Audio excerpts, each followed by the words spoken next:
We are back with more Challenge Series racing off of the back of the Premium Sports Challenge, which just crowned a back-to-back championship winner. We surprisingly continue with week 169, or if we're going to be a little more succinct, week 25 of season 4, with the 675 class anyway. As it turns out, there was actually quite a pileup of new registrations that mostly had 675 class cars. I'm not really surprised by that. It is generally the most accessible class, and it does have... It has the most people in it, the most... Like, you could get most relatively high-performance cars into it with some ease. So, it's not really a surprise that this class, even after running 3 straight weeks of just it, is kicking off this week's action as well.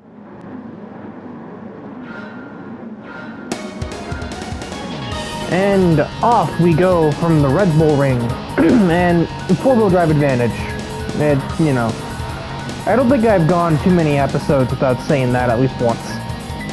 A lot of bouncing for new race leader Shizen Tokayama, who gets the jump off of a debuting RX-8 for Sun Wow.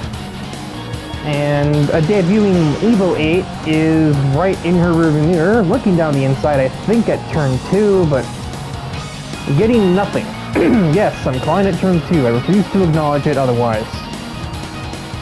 A lot of other debuting cars. We've already covered Antonia Diamond here in the Evo 8.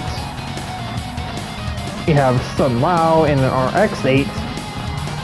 And the POV driver there is Kit Taylor in their Impreza. We have Nat Black making her debut in a 2015 Mustang. A damaged GR Supra is the vehicle of choice for a new driver by the name of Mikoto Mitsurugi. A new car for me, we'll get to that later since it's already damaged anyway. Alice Timefield with the Porsche Cayman. And a new driver in the form of Goldie Shinozuka driving a Hellcat. I hesitate to grace it with much more than that. We're looking at a 4-wheel drive battle for the race lead. Only one lap into the race, or one lap through the race. Too wide through turn 1 is always sketchy. But they kept it clean. That was the decision, Taylor. Blocked off by her own teammate, Diamante. Because why the hell would you try to put your freaking car there? And Tokayama is getting absolutely robbed. Now has rear end damage as well. Not clear who ran into her, but whoever did so didn't seem to damage their own vehicle.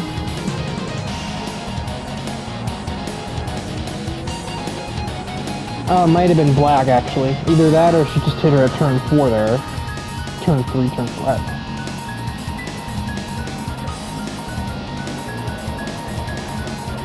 Apparently, Diamond Pleiades Technica really back on the map today. Currently, they run 1-2 with Diamante and Taylor. Around the outside, Kit Taylor goes on her teammate, so they are not doing team orders here. But even outside of that, there are other, more longer-standing representatives. Tetsuya Harada runs in P8, and Sammy Rantanen runs in P10, but that will change with Black and Tokayama with damage, so that's actually now 6 and 8 for them. And Kotori has just overtaken Diamante into turn 1, so she's going to separate the DPT drivers in the 8C. The only driver, I believe, who competed in the Premium Sports Challenge down the inside for the 302 Taylor just kind of concedes. Diamante also makes an overtake, but that one will be short-lived. Actually, no, that's wrong. Also, Shiro Suzuka and Wanda Glass are also in this race. Kotori moves to the lead. Taylor, I think, wanted to try and take it back, but there was no such opportunity. And a peek to the left at turn 4/5. Certainly some brave decision-making from the Impreza. Getting a little aggressive, not physical, but certainly,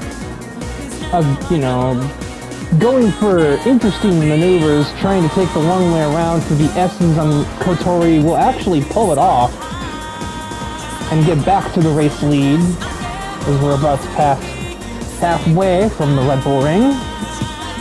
Her teammate, Diamante, is trying to prevent debuting RX-8 of Sun Lao from joining the party. Honoka, Kotori's teammate, is trying to get in on the action as well. Logan passed Tetsuya, so that's now actually 1-3-7-8 for PCT.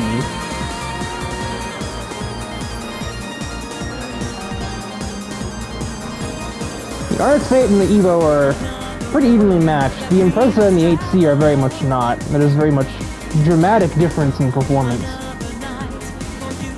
Kotori attempts down the inside, hops the curb, and smacks Kit Taylor off the road. And yet, in spite of that, the Impreza just has better acceleration, remains too wide with the Alfa Romeo, and tries to outbrake it, but is stuck the long way around and is going to have to concede that, but probably putting that in the back of her mind of, okay, so we're doing some elbows out action, are we? Alright, I cast Fireball at turn 4 of all places, which is, again, not something you would do if you weren't just absolutely hungry. And I get it, they're a pretty new driver. They're still too wide, holy cow. Pretty new driver is Kit Taylor, and their team, DPT, have long since been desperate to return to any amount of success. They have not had a whole lot of it ever since their former members Yo, Chica, and Ruby left to form their own team in Aqua. And what we just saw there, I think, was maybe Return to Cinder on that little door bang. Taylor got her own elbows out and just kind of gave Kotori a little bit of an escort to the outside the track boundaries. Diamante still keeping the RX-8 away. Logan has now caught them, having passed Honoka on that lap. He will try to make his way onto the podium at the last minute. Kotori with a huge dive bomb. You just pulled a fucking what? Crossover attack? Okay. Colin McRae over here.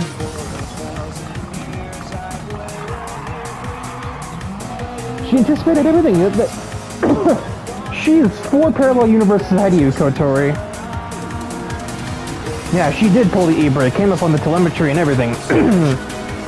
She crossovered on an overtake that probably wasn't even going to get finished anyway. She was prepared for it again. She is so far ahead of Kotori mentally. While also being a total show-off and being fiendishly aggressive in her overtaking attempts, so it's not foolishness.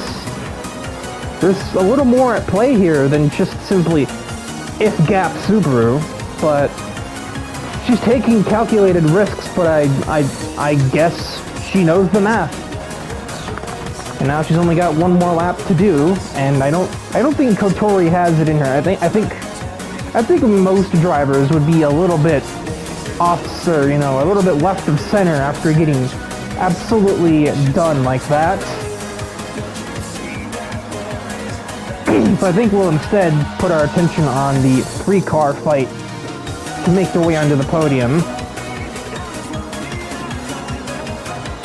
Logan, I think, will just be fine to sit and observe and only really get involved if he has a huge inexplicable run. What the fuck is that word? If he's basically forced into it, which I think he kind of is. He has a lot of overspeed on Lau. Lau is diving it down the inside of Diamante. Antonia is forced off the circuit by the sudden appearance of an RX-8. But we keep it, you know, relatively fine. Diamante might be cooked here with that aggressive Sun Lao overtake, and there it goes. Not dirty per se, but not the cleanest I've ever seen either. And yeah, I mean, both these drivers have a lot to prove. Diamante making her, I think, third start in the series. First time in this new Evo 8. Wow, making his first start in this RX-8, and he is notorious for being a little bit down on his luck in terms of financial stability. So he is fighting for every dime. But the one cashing out looks like it will be Kit Taylor off a final turn. The Subaru driver is gonna take the victory. Kotori and Sun Lao round out the podium. Diamante hangs on to 4th place, but I think the big takeaway here is I think that with the addition of Taylor and Diamante to their squadron, I think DPT might finally be back on the map. This is probably their first win since Aqua made their own team. That was back in late Season 2, if I'm not mistaken. It has probably been over a year since DPT have won a race. And Kit Taylor gets it done for them today. But on top of that, they also come home with 1st, 4th, 7th, and 8th in a race with an unreasonable amount of field spread due to just how many cars got damaged throughout the runtime. Rantanen, I think, only got 8th, simply because he was the lowest running car on the track that never got run into by anybody, as was the case with everybody else in front of him. So if you didn't get damaged in the race, you were guaranteed a top 10, and Nat Black leads the drivers that failed that. Tuesday's race takes place at Dragon Trail, and it's the 715 class hitting the track today. So as a result, 5 laps are slated as opposed to 4, which I think would have been the amount if we ran in any category beneath that. Yeah, not much to cover, at least not in pre-race.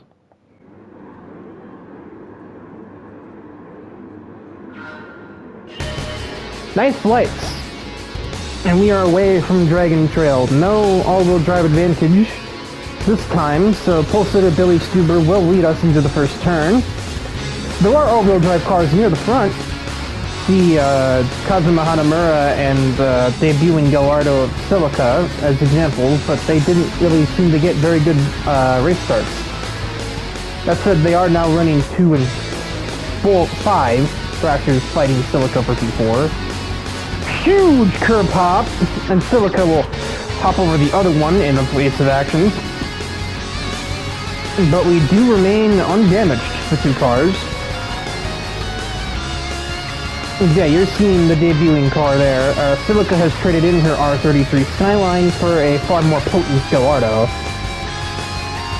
An upgrade that takes her biggest weakness in her vehicle selection. That R33 was really a 675 class car in the skies, I must admit. And now is a legitimate threat to win, I would say, in most categories, except maybe 640. Her Mini Cooper still might not really get the job done. Also, I don't know how Ryza did not make contact with Thrasher there.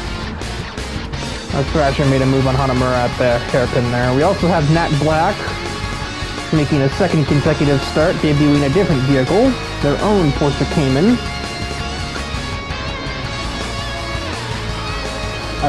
Is that it for debuting cars? Indeed it is. The POV of... I saw smoke or dust get picked up, but I'm not sure who hit who. Looks like Black ran into Wagner. That is a lot of oversteer as she tries to gas it up to get herself angled to the pit lane. Vane Zeppeli in the heavily modified E46 M3 is the POV driver. Up into 10th after 1 lap of racing, and has a huge run on Alex Timefield. to outbreak both her and Bernice at the same time, but is going to miss turn 1.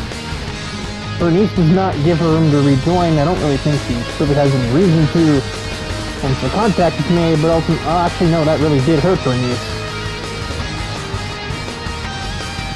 Yeah, that was just ugly from Black right there. But it's her massive oversteer that actually damaged Bernice. The contact between her and Zeppeli was completely irrelevant. They would continue to fight down at the S section though, her and Bernice. Despite the damage on the Viper, which makes you wonder if Bernice would have probably won this battle if her car was still in perfect shape and she hadn't just been foolishly body slammed by Nat Black. Silica with damage as well. That was caused by Jackson Steele, presumably at turn 1 as well. That is a decision, Jackson. Yeah, you're gonna want to back out of that. You're not backing out of that. And Zeppeli, in like a frickin' rocket, is just gonna suddenly rapidly approach all 4 of these cars. Steele moves to block her off, though. So she will go no further and just kind of retreat. That's 3 wide on corner exit, but one of these cars at least has to pit. 3 of them do. When did you get damaged? I missed that. Oh, Rise had to check up because Hanamura slid and Jackson Steele, perhaps unsurprisingly, did not. Bars are out of the way again. Ryza does not take his bullshit. He tries to force it around the outside at the exit of the harbor chicane. Also decides to block Zeppeli as well.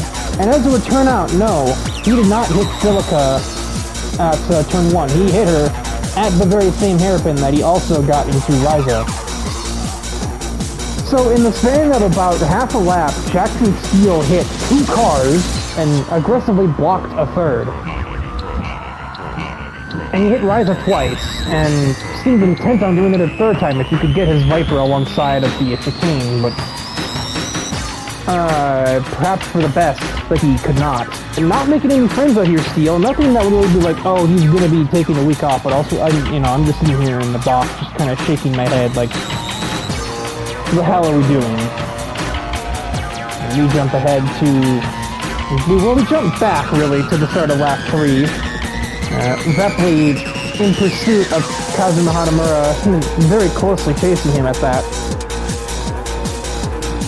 Not gonna ever make a move there, though.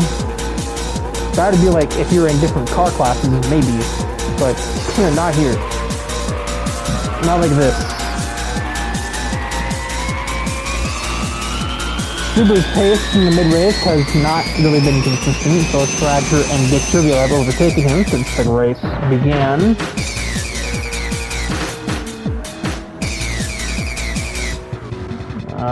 We have another race of attrition, I would say, as Timefield is damaged, but there are no cars near her that could have hit her. Oh, well, Dom, I think, tried to move out of the way of that. Alice broke a little early. Dominic not prepared. Didn't damage his own Gallardo, but damaged the R8. So as we embark on lap 4, I believe in my observation here, I think we've got 9 cars with no damage. I did it dumb. I hit the outside fucking wall. I botched the chicane a little. Hit the outside wall on the exit and just kind of bounced off it. I didn't even waste any time, but I'm like, that's a lot of damage. I'm not going to deal with that. Totally missed definitely passing Billy, so that's great work on my part. And now she will pursue Thrasher and Dick Trivial. I'm not really sure where this M3 is strong or weak compared to the opponents. It seems to be pretty strong up the S's, considering how much she just gained and nearly crashes into the back of Thrasher because she didn't know where to go with all that speed. Attempts down the inside of Dick Trivial, but I don't think he's not gonna just take that. It's clearly not corner exits, E30. E35, huh?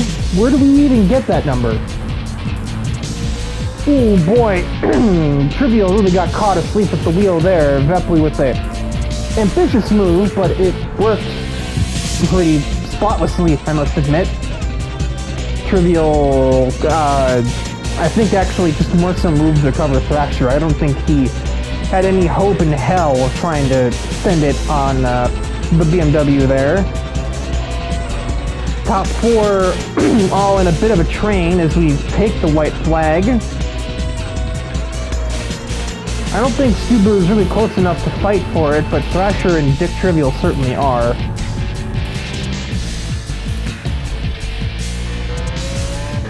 You hear I believe it's the engine from the Z4 GT3 car tossed into that E46 M3.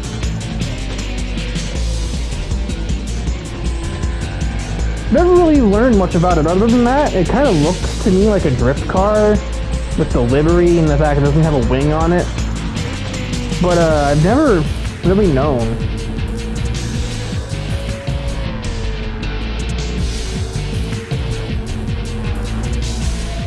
Oh, that's wide. Uh-oh. Ooh! Big impact. Well, it's not much of a car anymore. Oh, boy.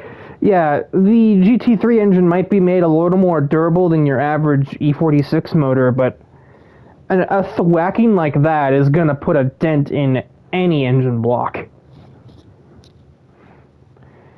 I believe caution was officially called at 7:57, so right here. Obviously, admin Thrasher right behind this crash, so he didn't exactly have to think much about it. We'll actually get a quick view of what he saw cresting the hill at the end of the S section here.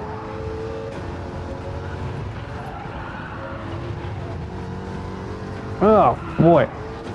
Flick of the steering wheel is all it takes for him to take evading action, but... Now, what is the speed of impact there? Take a quick observation of that. Just that curb. Caught too much of that curb in a vehicle that was too tightly sprung, and that sent her very wide. It actually bottomed out, I think, at the top of the hill as well, which did not help. And the second that right rear tire found some dirt, it was over. There was no saving that. You see her blip the throttle to try and at least get the thing to rotate the other way, so that maybe it can just spin out and lose all of its momentum by just sliding, but because it then chooses to slide back over the racetrack, it doesn't lose a whole lot of momentum, and the result is 116 miles an hour directly to the front left quarter panel, which is basically where the driver is sitting. So, not going to be, like, fatal or anything, I don't think, but that's definitely going to ring your bell, and that's definitely going to kill your pocketbook.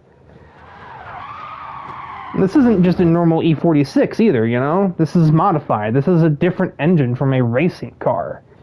And that engine got totaled. So, even if you could salvage the body, you would, at best, be looking at, well, can I get another engine in the car? And the answer is probably the fuck not.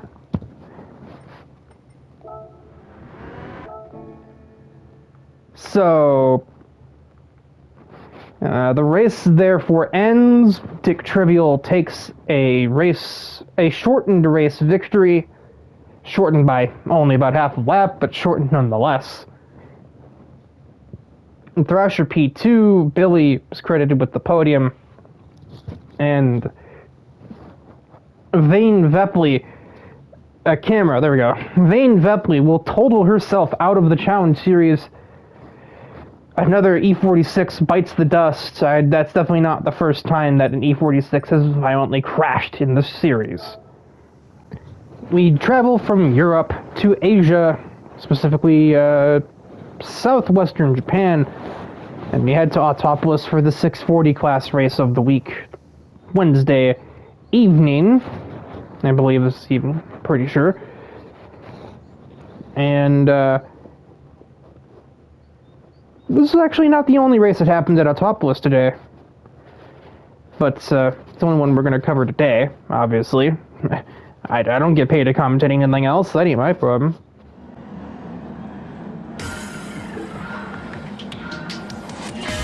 RX-7s make up the whole front row as we take off from Autopolis Racecourse. Noriaki Nakazato, that is technically a new vehicle for him. It replaces his Rei Mamiya body kit with the 1991 A-Spec trim. His personal vehicle, actually. So, probably a more optimized setup, if I had to assume. Taro takes a peek on O'Reilly down the inside for 4th. Thomas backs out of the apex, so that will be successful. Debut for the ST205 Celica of Mikoto Mitsurugi. And this is technically the vehicle she originally registered with before the Supra, so I guess we'll take that as her Halo car, so to speak.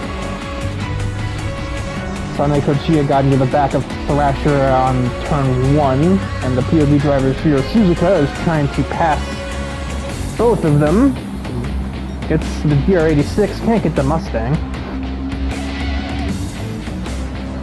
And that is all for debuts, is literally just... oh no, never mind, that's right. Yuzuha with a 640 class car, a Starburst sponsored VW Golf. Apparently she has a real sweet tooth. Fortunately, no ice cream vans are involved.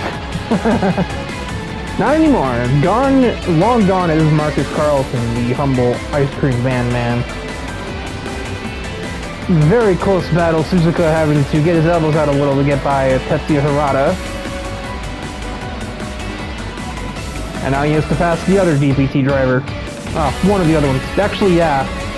Ignoring Suzuka, all 3 of the DPT drivers on the track in this race are in a row. Suzuka just passed Harada. Now should have the overspeed on Rantanen. No. They are dead even. So who can get through turn 1 better?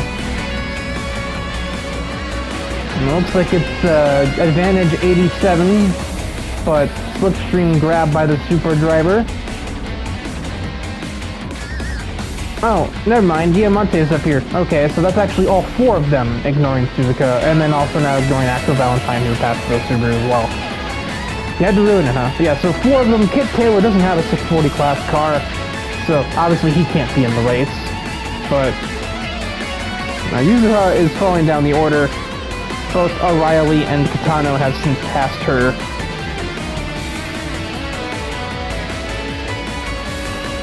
I think Suzuka probably about to be looking at a move on Mikoto Mitsurugi here. Has a lot of overspeed out of that section.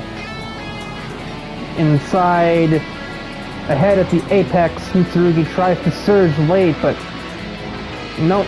Suzuka gets the better exit, and he will be in the 8th. Isabel taking the spot from Harada as well. The Subaru driver off the pace, now damaged. Ran into the back of Axel Valentine.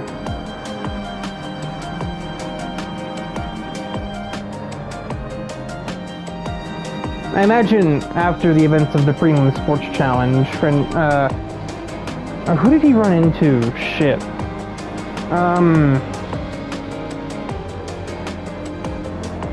Who did he run into the back of? Damn it. Was it Francesca? Was it Fernanzi? I believe it was Francesca.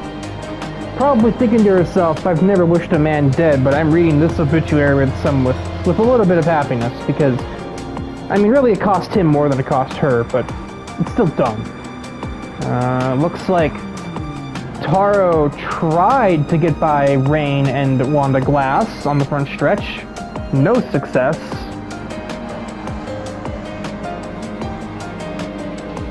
And Suzuka is approaching the top 5. Nakazato has officially run away with the lead at the moment. Wanda Glass leads a train of now 6. As Suzuka just embarrasses Yuzuha around the outside, gets the inside on the 66 car. I have the camera on the wrong guy.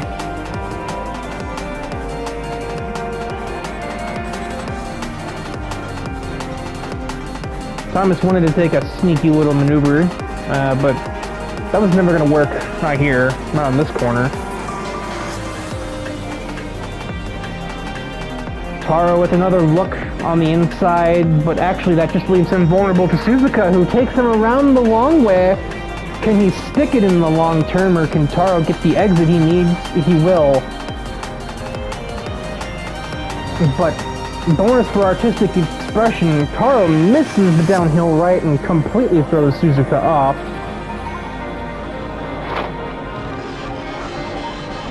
And Suzuka gave him a little bit of a reminder there, gave him a little nudge off the racing line, didn't even like move him over too much, just enough for him to pass.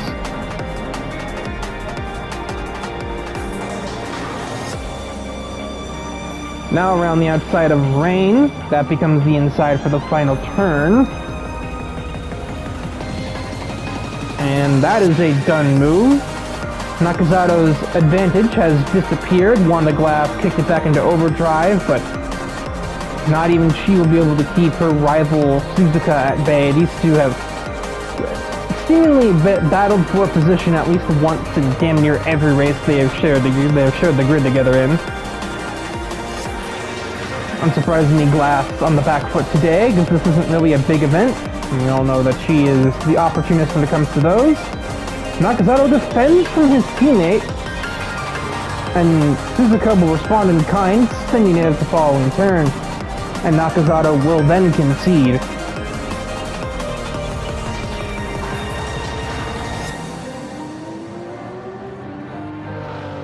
Still, a representative race from Nakazato has been quite rare in recent memory. He's not really been a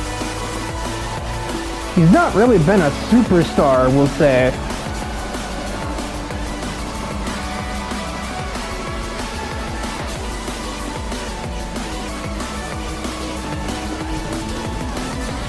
Glass nearly got into the back of Nakazato there, broke a little late, I think, trying to keep Rain from overtaking.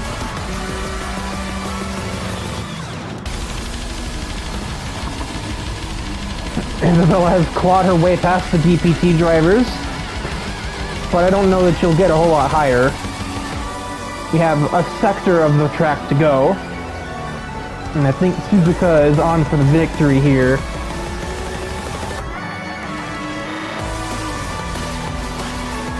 And Nakazato's not close enough to even think of passing, and this is the last corner on the track, so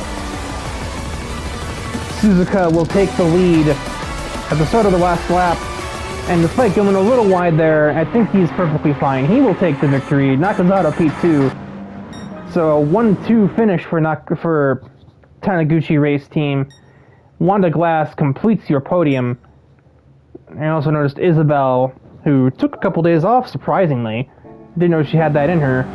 Almost out-dragged Yuzuha for 7th. If there was a 5th lap, it would have definitely been hers. Heck, I think even if we had used the actual starting line rather than the timeline line as the finish line, yeah, I think she would have had it as well. Right in the middle for the new Celica for Mitsurugi, although I don't think it's actually new. I think it's just her first time racing with it.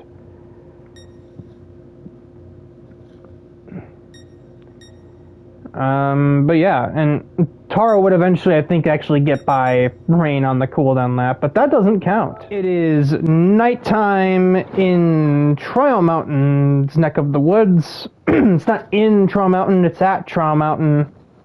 Trial Mountain is not a city, it is a forest, really.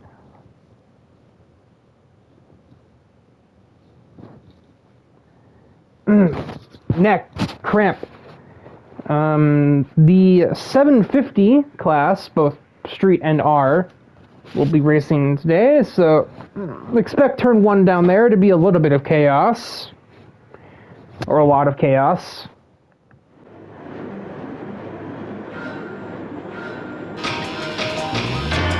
And away they go.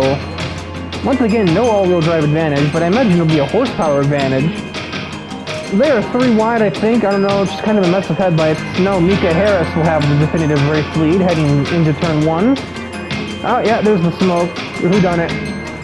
Oh, big damage to Oronto. That might have been a team kill from Isabel, which will be a disaster if true.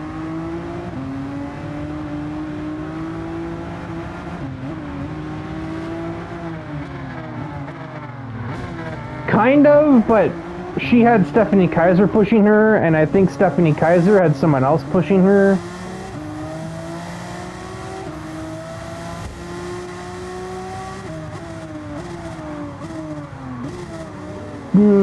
Yes, and Dom was kind of there, but not really.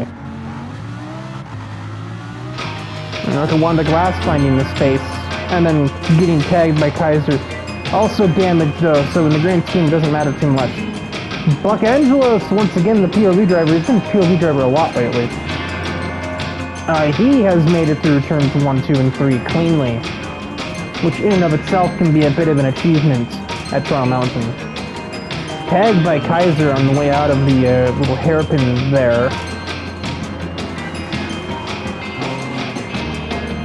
And despite Mika having the lead early, it's actually Leafa and her brand new R92C that will lead the race, and by a healthy margin. Suzuka fading quickly down the order as Mika Harris and Eric Wachowski overtake the much slower in a straight line car down the inside. Suzuka is going to take it right back from the 67 car and from the 32. Actually, holy shit.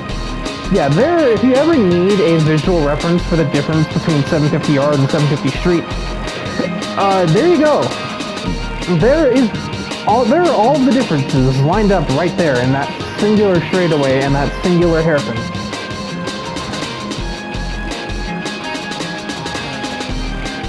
And the aggressive hairpin allows Suzuka and, I guess, Harris to escape the chaos. Wayne Hansen, of all drivers, makes a clean lap 1. How many other cars have done that? The leader, obviously. Suzuka is clean. Mika Harris good. Wayne Hansen makes it. Buck Angelos makes it. And Brian Ice is clean at the end of lap 1. And Dedrick Schwartz.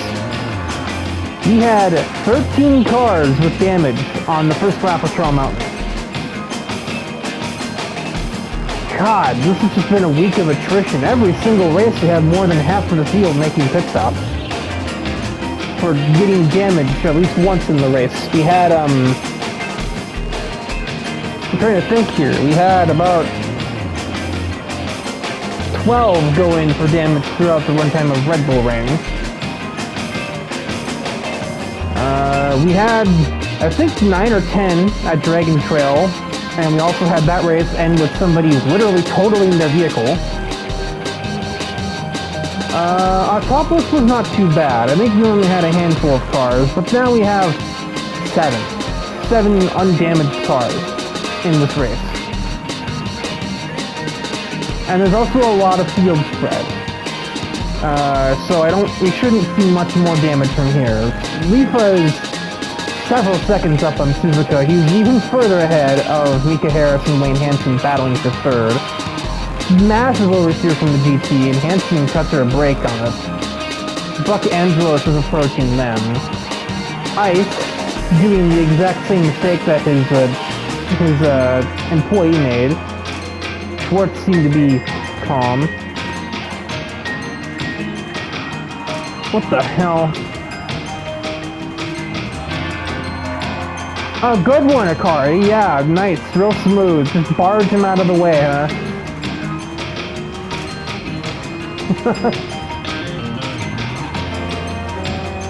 And then she paid for it. She got her own car damaged. So now they're going to pay again.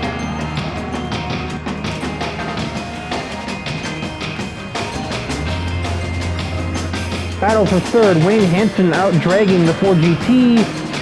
And that is a done deal, I would say. Just a power advantage.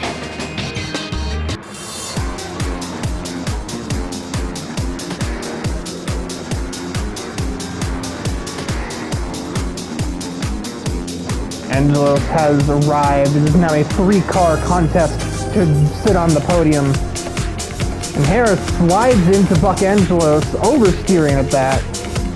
And the horn of displeasure from the demon driver shows that he is not happy. and is going to put the bumper to the back of the 32 car at the following right-hander. I'm sure, I know Logan remembers, so I'm almost certain that Buck remembers. Last season, the one time he experimented with the Daytona Tri-Oval, Mika nearly turned Buck Angelos on the exit of 4 to maintain her position. Buck ended up winning that race, but the message was sent.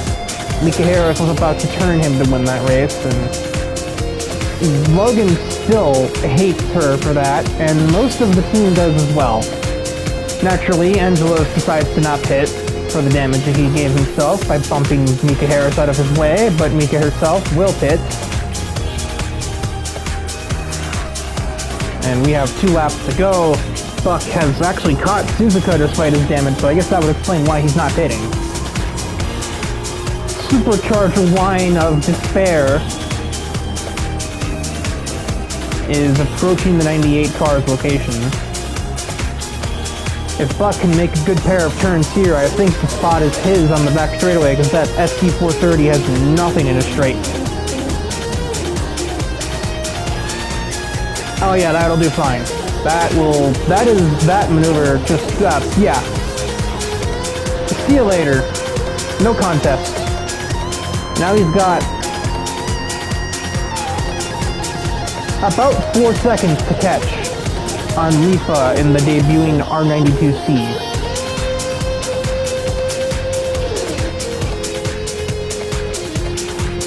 But he seems to be on a roll right now. He just might do it. Lifa, I think, is driving kind of conservatively. She must think that she has the race in hand. And I don't think it's necessarily invalid for her to believe that. That is a really far away rearview mirror. What the fuck? But now that I think she sees those headlights in her mirror, in her rear view mirror, and now she knows that she's got to get on with it. Because Buck Angelos he's not going to wait, obviously. It might be this very straightaway, although no, I don't think so. The Group C car might be at a disadvantage, but it's not a huge disadvantage over versus the Demon in a straight line. It is a Group C race car after all, but you are taking the sections really fucking slowly given that you're in said Group C car, and we just had a Dodge Demon embarrass an R92CC in a high-speed F section. Lifa, might I ask what the fuck is wrong with you? The sunrise is illuminating the circuit. I don't think you can see it in this portion of the track, but you can just see the haze and morning, just some general morning haze. It's gonna be a bit before we can really see it, but we should be able to notice it on the, we should be able to notice it when we get down the back straightaway here and emerge from the tunnel. And you can even see it from Logan's on board as he runs in literally dead last. The trio of Corvettes at the very back, all of whom got damaged early and never recovered. There's the pinkish hues of the sky. We don't quite have the super pen out shots that we do at, say, Fuji to really drink in the sunrise, but Lifa's putting pressure on the 666 car. She's remembered what she's driving. She is not driving a Nissan Titan. She is, in fact, driving an R92. She's going to have one more opportunity to take this lead back at the final turn. Will she take it? She's going to try down the inside for the Nissan. Buck's going to have the inside lane here.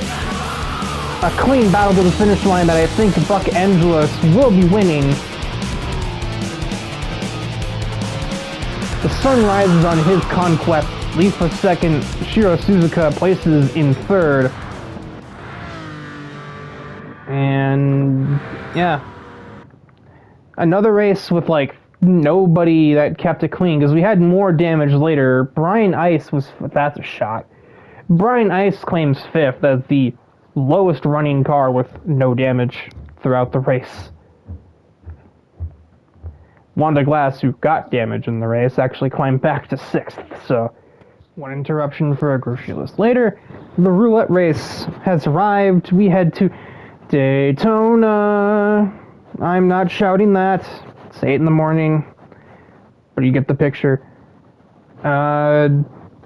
Big story for this race. I think I'll just say for when we're on the track, but I mean, Chekhov's gun. I mentioned the other race in Autopolis, but I guess it has effects on the Challenge Series, and I didn't even realize it.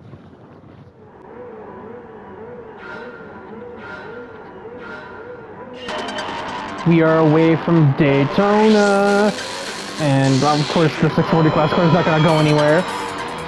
Looks like Juan Santo will probably be the leader at the exit of turn 1. I don't think Noir's NSX is really going to be able to do much about him. No. And the big deal that I mentioned, somewhere on this car is yeah, there we go. Well, the absence of a team logo. It's kind of hard to see, but basically Shiro Suzuka has left Taniguchi Race Team in favor of a brand new team that started literally 2 days ago.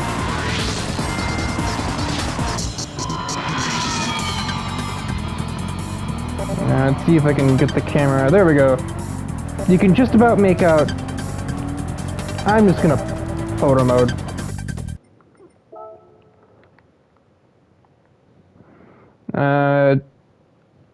After being in the series for less than a week, Mikoto Mitsurugi started her own team, Team Cassiopeia, and has immediately built a bit of a powerhouse team off of it. Are there any other members of it in this race? Yes. There's also the debuting Reed Anderson here in a storm chasing themed Subaru Impreza.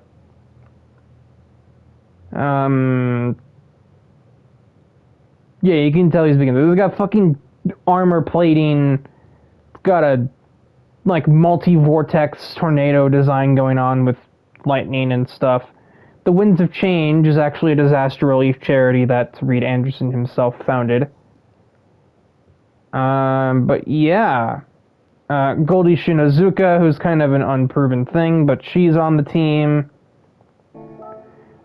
And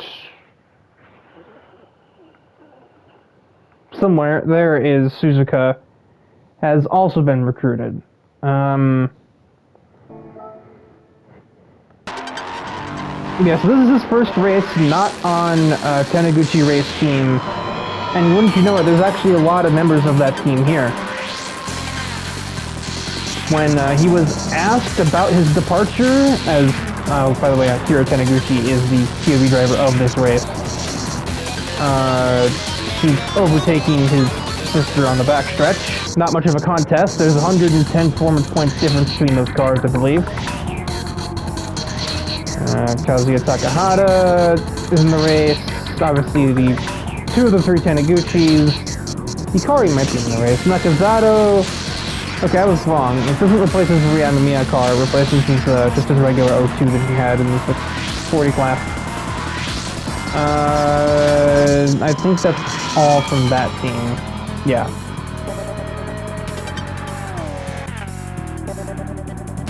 Glass seems to hit somebody at turn 1. Takahata has missed turn 1, but did not run into Noir in the process.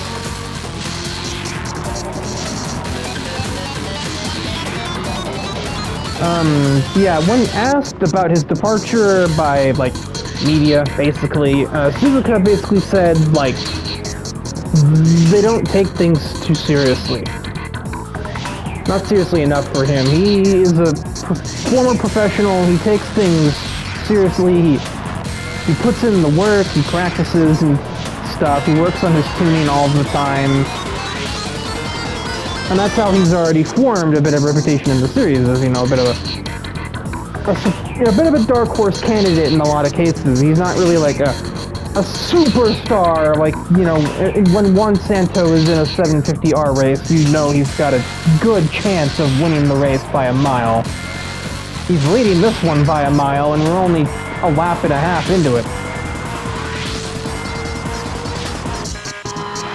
Well, Kazuya Takahata down the inside of Noir at the bus stop, but I think he's going to be outmaneuvered there. Yeah, who knew? White NSX versus big, bulky 400R, and the NSX, despite being in a lower category, will win those. And here comes Akira Taniguchi to close the distance in the old JGTC Supra, so it's not going to have the most top speed is the problem. Now Takahata should have that done pretty easily.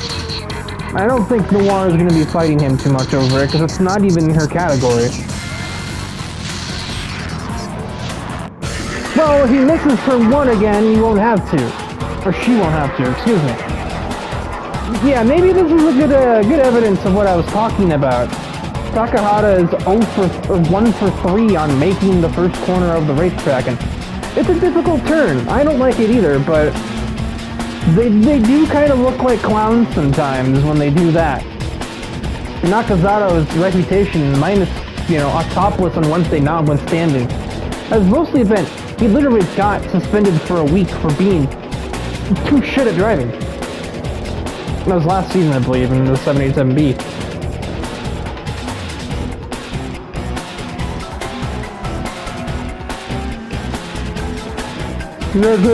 Akira has caught these two. Ryza Stout is not too far behind them either in the SLS. Everybody up here except, Noir's blocked him in. And Takahata did not cut him a break. He will instead try to go down the inside again. Has anybody never told you the definition of insanity, Takahata? That ended basically the same way. And now Taniguchi has overspeed. Takahata blocked the shit out of his teammate. He blocked more aggressively than Noir did, because she didn't block, she held her lane. Takahata moved over to pass, and that is what actually blocked Akira in. Now he'll get onto the podium positions. Noir is getting swamped as Takahata passes, and Ryza may do the same. Oh, don't run into him. Dive bomb from like 17 car lengths back. Aggressive overtake on Akira. That's going to leave him to the wolves, basically. Yep, down the inside goes Stout. They're 3 wide for 4th place. Takahata indirectly has put his teammate in this position by diving him at turn 1. Costing his teammate 3 places. And I know that they're rivals, but at some point you gotta realize we are on the same team here. And Noir just pinched him into the dirt a little bit. That's, not helping his cause. Sento's not contested, by the way. He's got about a 7 or 8 second lead over Shiro Suzuka. And Suzuka is like fucking 13, maybe 14 seconds ahead of 3rd place, Takahata.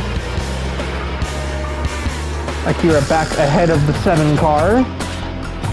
Ryza might look for a move on Takahata. He defends, or more like blocks.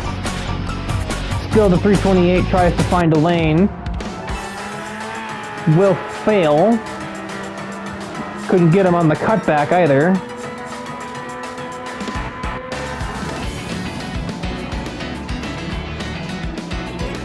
Juan Sento has encountered lap traffic, including the Florida native of Gemini. Overspeed for Stout. Takahata blocks. This should be 2 to go for, I think, everybody. Even Sento, despite how far ahead he is.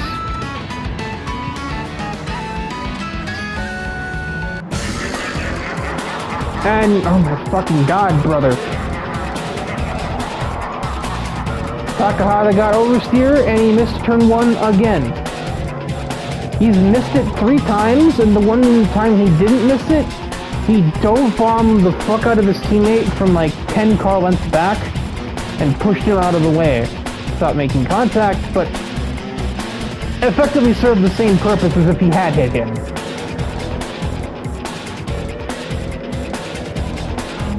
Yeah, no, I'm not usually one to side with like the kind of disloyalty to be like, yeah, I don't like how you run the team, I'm gonna leave, but I can't disagree with Shiro Suzuka's assessment of his teammates. They are not taking this seriously, and they kind of look like clowns. Takahata has a hard time putting his rivalry with Akira ahead of, placing well for the team. 3 of them are known semi-pro drifters. 3 of them are street racers. I don't even know how well, actually, no, I know how Akira ended up with this car, because of his brother, who is a professional.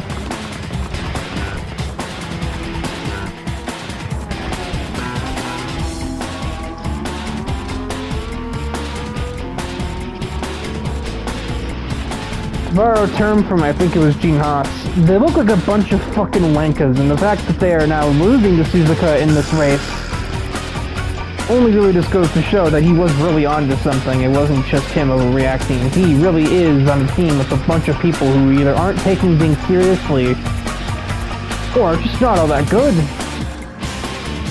Other members of Team Cassiopeia as registered are so Mikoto Mitsurugi runs the team, Satsuki Waki, Shizen Tokayama, Nat Black, Shiro Suzuka, Goldie Shinozuka, the Hellcat back there. There's one more name. I'm dropping the name. Oh, Daiwa Akari, that's who it is. So, overnight, basically, the Team Cassiopeia is a 7-man operation.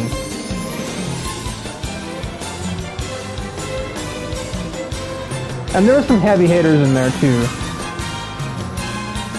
I think we've pretty much got our finishing order here. Juan Santo, with 5 seconds left on the clock, he leaves the bus stop for what will be the last time. Time has expired. And he just checks up. He's not even going to try and, be aggressive with Hanamaru. He doesn't even need to be. Hanamaru actually kind of gets in his way a lot. What the fuck are we doing here? But it literally doesn't matter. Such as the lead he had over Suzuka. That's going to really skew the deficit, but Juan Santo is going to win. Shiro Suzuka, 2nd place. Hanamaru nearly beat Mitsurugi in a 640 class car, while the latter has a 675 car. And Mark Wilde in the Stingray did actually do that. We shall have to keep the recording running. Well, actually, no, not really. We all can pretty much tell that Noir is going to win the 715 category. And she overtakes me around the outside. Oh yeah, Lightning was in this race. He got damage on that one. I forgot he was here. I was wrong. Michiko Taniguchi is not a 640 car. That is the 675 class winner right there. And Yo will win 640 over Mark Wilde. Really? Huh. And then Reed Anderson on debut is going to win the 600 class over myself and Gemini.